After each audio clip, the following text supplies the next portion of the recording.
What's happening, guys?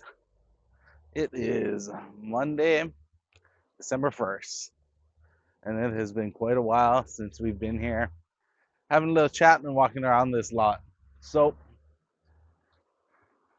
after another month going by of kind of being on hiatus and slacking on the social media content, we're back at it. We're going to get videos out every day in December. We're going to get back to the grind, but we do have a lot to talk about because it's been about um, 2 weeks, maybe longer since we last put a video out. So some updates. November is over. Ended the month with 11 deals, all said and done. Um, Overall, it was a very good month. Very good month, not only for myself but for the store as a whole. So I did 11 deals for the month, not the most I've ever done here. Was fairly profitable on some of those deals. It did work out to being okay. So we will have a reasonable paycheck come Christmas time when we get paid on that. So that's awesome. The store as a whole did really well in November. I believe we sold 90 some odd units, all said and done, including fleet. Um, so that was really awesome. That's the most I think this store has ever done, or very close to. So really good stuff there. We need to keep that momentum going into December and finish this year out strong. Um, we also have gotten more storage space. So as you can see, we actually have some space in this lot again, which we haven't had for a couple of months. So at some point we will take a ride over to our other storage lot. Basically, we picked up more space at the Kapa storage facility. We have an extra section at the back of that that's taking up more vehicles. It's allowing us to free up some space, along with the fact that, like I said, we had a great month in November. Sold a lot of cars. We moved a lot of new cars that made a dent in the number of cars we had sitting on the lot. And we don't have any massive shipments planned anytime soon. Um, Aside from that, something that I have started working on, that I'm going to start pursuing a little more heavily, is fleet sales and commercial sales. So I already started the ball rolling on learning how to bid for our city and county contracts, not just for Honolulu, but outer islands as well. And that's something I want to get more into and try and build out that business. Shout out to a buddy of mine from the Hunt Ford days when I used to do this way back when, Mr. Richard Taruya, who's kind of taking me under his wing to help get me up to speed on how to bid these contracts and move forward with them.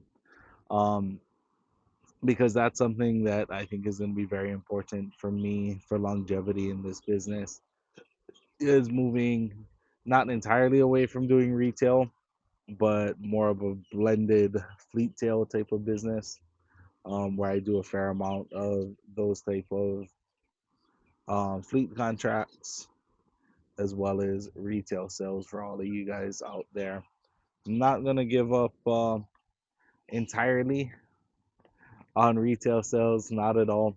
I won't ever do just fleet, um, but that is definitely a lucrative side of the business, a much more consistent side of the business, and it is something that I want to get more into, and I'm working on pursuing. So I need to sit down at some point today if we have time, if not later this week, with our GM Angela, to see if she can help in the process of getting me set up with all the logins I need for all of the city and county bid websites, um, so I can actually submit these bids.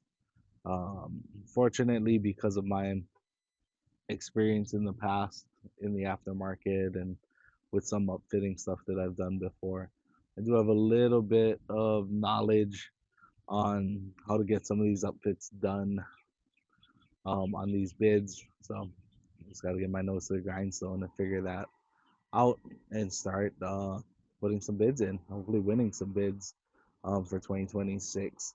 I do have another one. I don't know 100% if I mentioned it at all, but I do have some work that I'm working on for HPD. So hopefully we can get that working out as well and move some units for them. But going into December now, talking about what we got cooking for December. Do have one that we're gonna sign up later this week. It's a done deal for a local church on a 2025 transit. It's gonna be a mid 15 passenger. We have quite a few of, so if you guys know anybody out there that's looking for some 15 passenger vans without cargo space, so not the ones that are optimal for your shuttle guys, but more so like tour ones or ones for just moving people around where they don't need luggage space. I have quite a few of those. So that's a done deal. They're going to be signing up probably Wednesday or Thursday and taking delivery. I do need to get the running boards for that deal ordered um, so we can get that rolling. But yeah, that's a nice start for the month.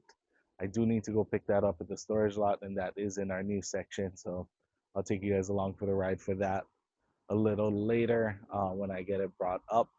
I may or may not bring it up today. I need to see how we're looking on space if I have a nice spot that I can stick it for now. Besides that, I think at one point I shot a video about this, but I don't know if I ever edited and put it out. But we're back with DSI, so Dealer Services International, four wheel parts, with building some units. So we have this bad boy here, which is a 25 F-150, 6-inch lift on it, 35s. We did some polish, fuel ignites on that bad boy. Um, it's a real nice unit there, already lifted, ready to go with a full warranty. So those trucks get a 3 or 36,000 mile warranty on all the lift components, and they get a 6-year 100,000 mile powertrain warranty in case anything goes wrong. Also have a big boy here, STX 2025 F250 with the 6.7, also on a 6-inch lift, 37s, 22 by 10-inch wheels there, and that bad boy also has amp research, power running boards. It's a pretty nasty unit. Um, right there, come get at us. Same thing, all fully warranted and ready to go, and we can help to finance that lift kit right into the deal as well. But that's where we're at right now. That's where we're at for the start of the day. I need to get over to that storage lot, put a sold sign in that van, and figure out if I'm going to bring it up or not. And then we are going to shoot some content today for sure with the Bronco Raptor. Um, I want to do a little comparison. We have a brand new Bronco Raptor, we have a used Bronco Raptor, and we have a Jeep Wrangler 392, which would be its direct competitor. So we're going to do a little side by side short today. We'll get that edited up and posted as well, and we'll go from there. I'll see you guys a little later on at one of the storage lots. What's up, guys? So we are here at the other side of our storage lot, where we mainly have larger commercial vehicles. We also have a bunch of our fleet units over here. You might be able to hear it in the background. We also have our Jeep Wrangler Rubicon sitting behind me. And if you can hear it, it sounds a little different because it is a 392. So this is the Hemi V8 bad boy right here. Super cool Jeep.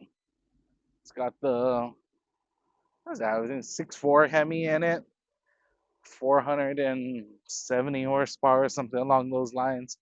I gotta read my notes, but I'm gonna shoot a little comparison for a short using that bad boy, and compare it to our 25 Bronco Raptor. which would be its direct competitor. Um, I do believe, if I'm not mistaken, new for new, a Bronco Raptor is about 10 grand more, and does have substantially more suspension in it. The 392 Wrangler is basically a regular Rubicon with a whole lot of motor. So you do get a little bit more for your money in the Bronco Raptor, but you don't get that V8 rumble, if you can hear it down here. Don't know if the mic can even pick it up because of um the sound isolation. Maybe not. But this is a pretty sick Jeep. We've had it for a few weeks now, I believe. Just waiting to get it up to the front line, which it now is. So we're gonna make a little video on it. Uh, but yeah, just a quick little tour. Wanted to show you guys our other storage lot over here. We've got, including all the fleet, probably about 40 cars over here, give or take 40 to 50. And we still have our other storage area on the other side here at the quarry, which has probably a little over 100, somewhere in that range, 80 to 100 new cars over there as well. So we've got to a little more spread out. We've got to a little bit more space to put stuff, which is definitely helping us have a more appealing setup on our lot, a little bit more room to breathe. Um, Hopefully that lends itself to less lot damage and whatnot that tends to happen when you got everything really tight. Let me flip the camera around real quick, see if you guys can see. So this is the quarry lot that you guys are familiar with. Still quite a few vehicles all over here. Flatbed, 350 flatbed sitting right there. I think we've got a couple of those. One is a dump, one is a non-dump. Both 12-foot bed. But yeah, just wanted to show you guys that real quick. We're gonna head back to the lot and we'll have a little recap before the end of the day back at the desk when I'm not driving.